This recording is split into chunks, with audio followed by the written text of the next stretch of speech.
जरांगे पाटलांच्या आंदोलनाचा पॉलिटिकली फायदा विरोधकांना होईल का? कारण मागणी जरी आरक्षणाची असली तरीही लोकसभेच्या निवडणुका अवघ्या 5-6 महिन्यांवर आलेल्या आहेत. त्यातही महाराष्ट्रासारखं राज्य भाजपसाठी सेन्सिटिव्ह ठरणार आहे. कर्नाटकातला पराभव, दक्षिणेतल्या राज्यात भाजपची नसलेली उपस्थिती, उत्तर भारतात जाती आधारित जनगणनेचा होणारा प्रचार या गोष्टी पाहता भाजपला महाराष्ट्रातून 40च्या वर खासदार निवडून आणावेच लागणार आहेत. आणि अशावेळी जरांगे पाटलांमुळे विरोधकांना बळ मिळालं तर मात्र भाजपचा पर्यायाने मोदींना पुन्हा सत्तेतला मार्ग खडतर ठरू शकतोय. पण खरंच असं होईल का? शरद पवार, उद्धव ठाकरे आणि काँग्रेसला जरांगे पाटलांच्या आंदोलनाचा राजकीय फायदा होईल का? पाहूयात या व्हिडिओच्या माध्यमातून. नमस्कार, मी नम्रता आणि आपण पाहताय बोल व्हिडिओ. सुरुवातीला बोलूयात ठाकरे गटाबाबत.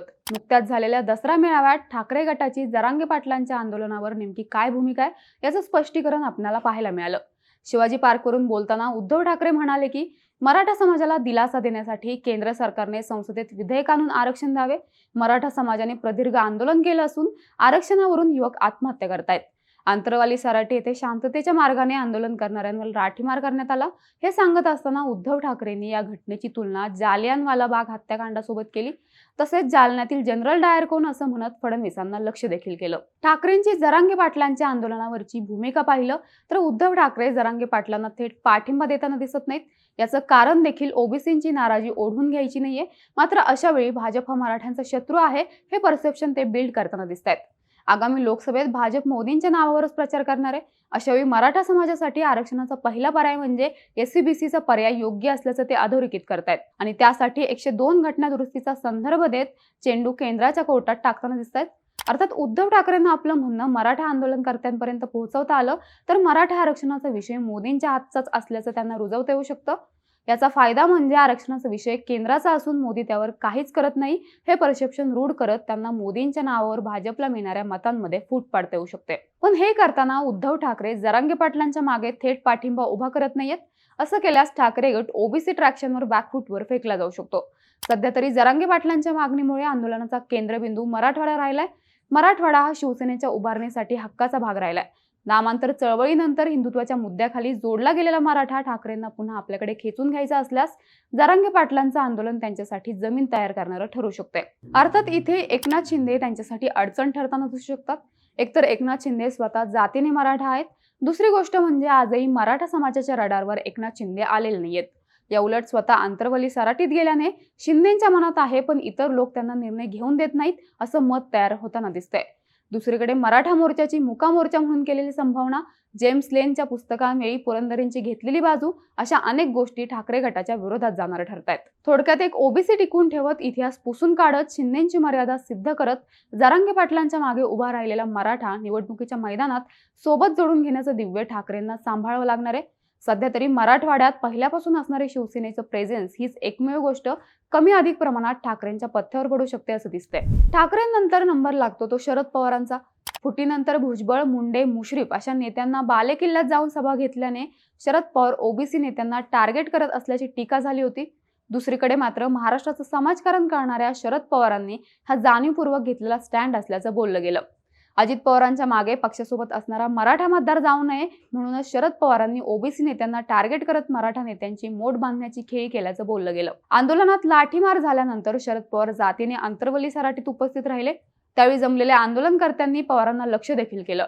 जरांगे पाटलांच्या मागण्या व त्यातून ओबीसी दुरावण्याची भीती योग्य वेळी ओळखून शरद पवारांनी देखील दोन्ही बाजू बॅलन्स करण्याचा प्रयत्न केल्याचं दिसतं. ओबीसी कोट्याला धक्का न लागता मराठा आरक्षण देण्यात यावं अशी भूमिका शरद पवारांनी घेतली. याचाच अर्थ मराठा आरक्षण मिळायला हवं पण जरांगे म्हणतात त्याप्रमाणे नाही असं मत शरद पवारांनी देखील व्यक्त केल्याचं दिसतं. दुसरीकडे इतके वर्ष सत्तेत असूनही शरद पवार मराठ्यांना आरक्षण देऊ शकले नाहीत असा प्रचार भाजपने रुजवलाय. हा प्रचार शरद पवारांना खोडून काढणं अशक्य ठरतंय. जर का मनोज जरांगेंचं आंदोलन मोठं झालं नसतं तर शरद पवारांना सहानुभूती निर्माण करणं सोपं ठरलं असतं. सहानुभूतीचं राजकारण की जरांगे पाटलांचं आंदोलन या दोन्ही गोष्टी समांतर पाहिल्यास पवारांसाठी जरांगे पाटलांचं आंदोलन फायद्यापेक्षा तोट्याचं जास्त ठरताना दिसतंय. थोडक्यात सुप्रीम मराठा लीडर असं पवारांची ओळखच पवारांना अडचणीत आणू शकते. ज्या लोकांनी आजवर मराठा आरक्षण दिलं नाही त्यांनाच पुन्हा सत्तेत बसवण्याचं परसेप्शन पवारांसमोरची प्रमुख अडचण ठरू शकते. पवारांनंतर चर्चा करावी लागते ती काँग्रेसची. कोणताही निर्णय न घेणं हा देखील एक निर्णय असतो असं आपल्या पंतप्रधान पदाच्या काळात मनमोहन सिंग म्हणाले होते. महाराष्ट्र काँग्रेस देखील सद्यस्थितीत याच सूत्राचा वापर करतोय. जरांगे पाटलांच्या मागे उभे राहिल्यास भाजप सरकारला अडचणीत आणता येऊ शकतं, पण सोबतच ओबीसी दुरावला जाऊ शकतो. हे सत्य काँग्रेसला पटल्यानेच काँग्रेस दोन्हीपैकी कोणत्याच बाजूने आक्रमक पवित्रा घेताना दिसत नाहीये. आंदोलनाच्या पहिल्या टप्प्यात ओबीसी टिकवण्यासाठी वडेट्टीवार आणि पटोलेंनी ओबीसी समाजाची बाजू लावून धरली होती. ही भूमिका घेताना त्यांनी मराठा समाजाचा विरोध देखील पत्करला होता. मात्र जरांगे पाटलांच्या आंदोलनाची व्याप्ती वाढलेली पाहताच काँग्रेसची ओबीसी टीम शांत बसलेली दिसते. मराठा ओबीसी वादातून हाती येत असलेला ओबीसी दुरावू नये हीच मुख्य स्ट्रॅटेजी काँग्रेसची राहणार आहे. तर दुसरीकडे जिथे जिथे आंदोलनाचा केंद्रबिंदू राहतोय अशा ठिकाणी मराठा उमेदवार देऊन मतदारसंघातल्या राजकारणाचा फायदा उचलण्यावर काँग्रेस भर देईल. थोडक्यात दोन्ही बाजूने कोणतीच आक्रमक भूमिका न घेता, कोणताही ठाम निर्णय न घेता शांत राहून निवडणूक काळापर्यंत नेमकं काय होतं हे पाहण्याची भूमिका काँग्रेसने स्वीकारलेली दिसते. याचं प्रमुख कारण म्हणजे मराठा ही पूर्वापार काँग्रेसची वोट बँक राहिली आहे, तर 2024च्या लोकसभेसाठी ओबीसी मतांचं मूल्य अधिक ठरणार आहे. अशावेळी पूर्वापार वोट बँक टिकवून ठेवण्यासाठी विशेष असं काहीच न करणं हीच रणनीती काँग्रेसची असलेली दिसून येते. तर मग जरांगे पाटलांसोबत असणारा वर्ग काँग्रेसच्या मागे उभा राहू शकतो का?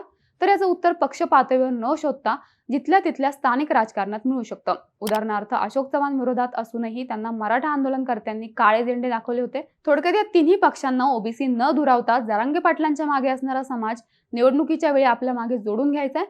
पण हे करताना प्रत्येक पक्षासमोर प्रचंड मर्यादा आहेत. एकतर आंदोलनाचा हाच जोर मार्च एप्रिल पर्यंत टिकतो का? शरद जोशींच्या आंदोलनाला देखील गर्दी होत असे, पण जेव्हा हे आंदोलनकर्ते प्रत्यक्ष मतदारसंघात जात तेव्हा मत स्थानिक राजकारणावरून देत असत. 2016 साली देखील राज्यभर मराठा मूकमोर्चे झाले होते, पण 2019 पर्यंत फडणवीसांनी मराठा आरक्षणाचा प्रश्न बऱ्याच अंशी मार्ग लावण्यात यश मिळवलं होतं. 2019च्या लोकसभेपर्यंत मराठा मोर्चाचा विषय जवळपास संपुष्टात आणला होता. आत्ताही असंच झालं तर उलट पक्षी हीच पॉवर भाजपच्या देखील मागे उभं राहू शकते. दुसरी गोष्ट, मराठा ताकद तुल्यबळ झाल्यास ती ओबीसी ताकद भाजपच्या मागे उभा राहू शकते. आणि यापैकी काहीच झालं नाही तर जरांगे पाटलांच्या मागे असणारा फोर्स निवडणुकीत छत्रपती संभाजीराजांच्या स्वराज्य पक्षाला देखील बळ देऊ शकतोय. असं झाल्यास वंचित भाग 2 होऊन याचा अंतिम फायदा देखील भाजपलाच होऊ शकतोय. अर्थात जरांगे पाटलांच्या आंदोलनाचा फायदा विरोधकांना घेण्याच्या मर्यादाच अधिक दिसून येत आहेत असं म्हटलं तर चुकीचं ठरणार नाही. तुम्हाला काय वाटतं? जरांगे पाटलांचा पॉलिटिकल फायदा कोणाला मिळेल? तुमचं मत कमेंटमध्ये नक्की सांगा आणि अशाच माहितीपूर्ण व्हिडिओसाठी बोल्ड व्हिडिओच्या YouTube चॅनलला सबस्क्राईब करायला विसरू नका.